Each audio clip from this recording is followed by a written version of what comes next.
Salutations les fighters, aujourd'hui on se retrouve en compagnie de mon frère Lutaro et on va parler motivation.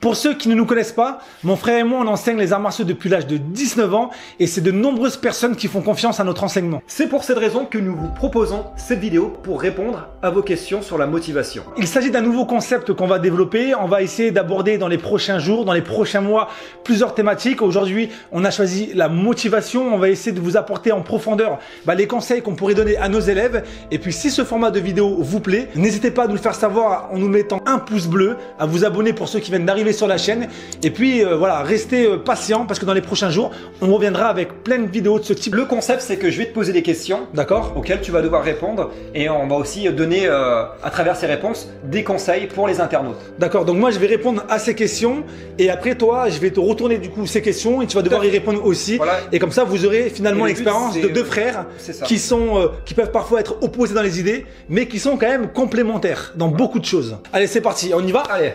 Donc voilà, la première question, c'est depuis cette crise sanitaire, comment se déroulent tes entraînements? Alors moi, en ce qui concerne mes entraînements, je dois avouer qu'il y a une certaine perturbation parce que j'ai été aussi habitué à un rythme assez fluide dans ma vie avec ma petite DAFIGHT que la plupart de mes fighters connaissent. Le matin, on va s'entraîner, on fait la musculation, donc on va dans des salles de remise en forme. On a du lourd, on a des grosses machines, donc ça nous permet de travailler en tout cas en force, en puissance. Et puis le soir, on se retrouve avec les élèves, on donne les cours, on s'entraîne avec eux. Et malheureusement, depuis qu'il y a cette crise sanitaire, forcément, il y a une perturbation. On ne peut plus aller dans des salles de musculation. Alors, je sais qu'il y a des villes qui laissent certaines salles de musculation ouvertes pour ceux qui sont professionnels. Malheureusement, à Perpignan, toutes les salles sont fermées. On n'a pas, en tout cas, nous, ce privilège. Donc, ce que je fais en ce moment avec DAFIGHT, on fait beaucoup d'entraînement avec le poids du corps. C'est-à-dire ça va être des pompes, des abdos. Où tu t'entraînes, c'est plus particulièrement au parc des sports ou ça t'arrête de t'entraîner aussi dans d'autres endroits? Je m'entraîne principalement à la maison. Le matin, quand on va se lever, on va aller faire un petit footing.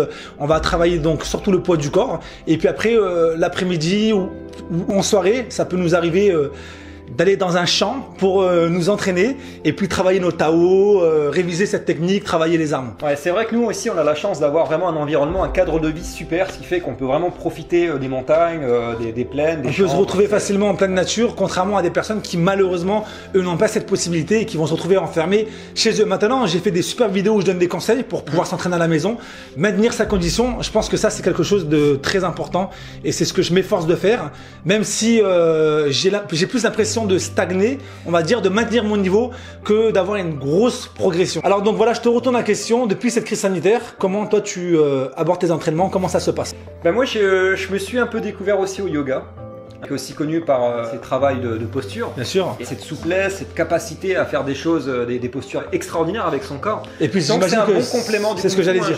Je coordonne bien ces deux entraînements, ces deux gymnastiques bien sûr. Qui me permettent de me maintenir. Ce que j'aime aussi dans l'entraînement, c'est de découvrir, d'expérimenter. Là, ce que je vois par exemple dans ce que tu me dis, c'est que autant moi j'ai cherché à garder le niveau, toi aussi, mais toi tu as été vers de nouvelles choses. Ça, je veux dire aussi mon développement personnel. Je trouve que malgré les circonstances, je m'entraîne toujours autant, voire plus. Ce que j'ai commencé à mettre en place, c'est surtout les entraînements un peu le matin.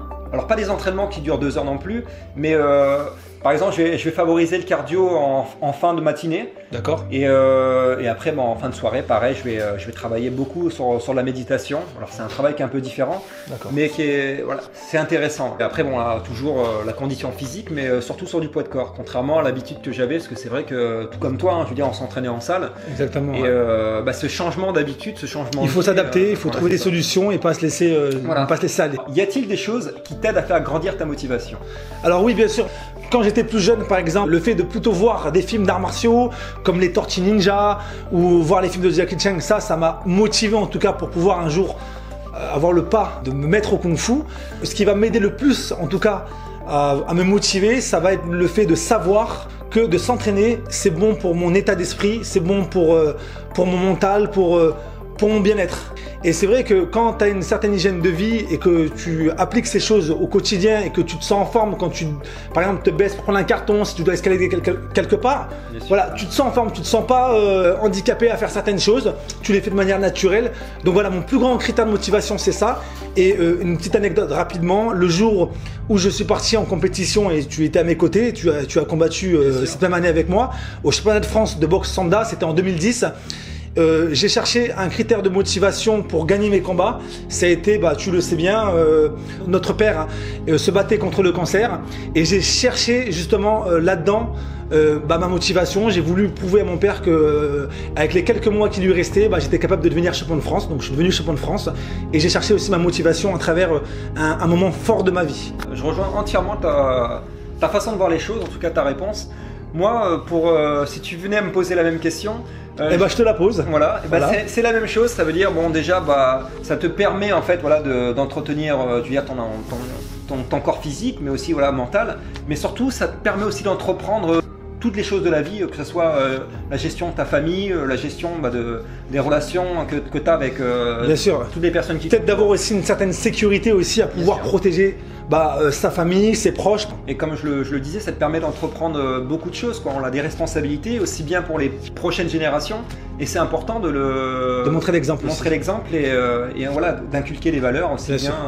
Donc je rejoins ton avis sur ta réponse en tout cas sur cette question. Alors mon frère Lutao, comme tu le sais, de nombreuses personnes nous suivent sur YouTube. Toi tu as aussi une chaîne YouTube. Tu quelque part motives, on parle de motivation, ou à travers tes vidéos tu motives des élèves à pratiquer certaines disciplines. Tu t'élargis sur plein de choses, tu n'es pas enfermé dans un art martial. Donc moi j'aurais une question qui intéresserait nombreux de nos fighters qui sont là en train de nous regarder. Quel conseil donnerais-tu à une personne qui ne serait pas motivée? Alors c'est de se poser les bonnes questions.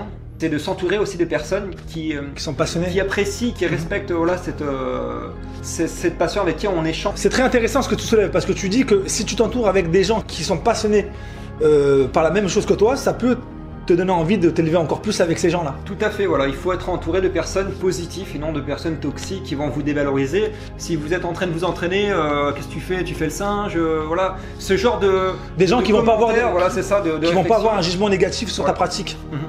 Moi je sais que quand j'étais jeune, je m'entraînais, on s'entraînait nous deux devant... Tu es toujours jeune. Je suis toujours... Mais je suis vieux, je suis vieillard. Vieux de l'intérieur. Voilà. Et quand on était, quand on s'entraînait devant chez nous, ça nous arrivait d'avoir des camarades, bien sûr, qui se moquaient de nous un peu dans la caricature de Bruce Lee, les Waparata. Panda, machin. Aujourd'hui, voilà, on a avancé, et puis bon, ces personnes-là en question se sont retrouvées à un moment donné à pratiquer avec nos élèves. Donc déjà, ne pas se préoccuper du regard des autres. Le conseil que j'ai à donner, c'est posez-vous les bonnes questions et kiffez votre vie, quoi. Kiffez votre vie, on n'en a qu'une vie. Il le dit, hein. Ce qu'on peut faire avec son corps. Il faut c'est un gars vivre la chose. De rester sur un canapé, je dirais pas à s'abrutir, mais à se divertir sur des séries télé. Faites la même chose, mais faites le grand écart. Jouez à la console, mais... Bien sûr, mais avec le grand écart.